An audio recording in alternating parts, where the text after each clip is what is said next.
ప్రజలకి ఇక్కడ ఉన్నటువంటి వ్యాపార వాణిజ్య ప్రముఖులకు అందరికీ కూడా మేము తెలియజేయాలనుకున్నది ఏంటంటే, దయచేసి ఎవరు కూడా ఒక వారం 10 రోజులు నుంచి మేము చెప్తూ వస్తున్నాం, ఇక నుంచి షాపుల ఎదురుగా ట్రాఫిక్ని గాలికి వదిలేసి పార్కింగ్ తోటి మాకు సంబంధం లేదు, మా వ్యాపారమే మాకు ముఖ్యం అనేటటువంటి ధోరణిలో ఎవరైనా వెళ్తే ఖచ్చితంగా ఆ షాపుల మీద మేము క్రిమినల్ కేసులు నమోదు చేయడం జరుగుతుంది.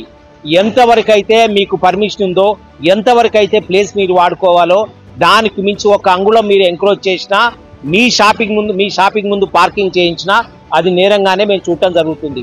కాబట్టి దయచేసి అందరూ కూడా మీ సెల్లార్లు వాడుకుంటారో, పార్కింగ్లకి వేరే మనిషిని పెట్టుకొని బయట దాన్ని ఒక పద్ధతి ప్రకారం చేయించుకుంటారో చూడండి.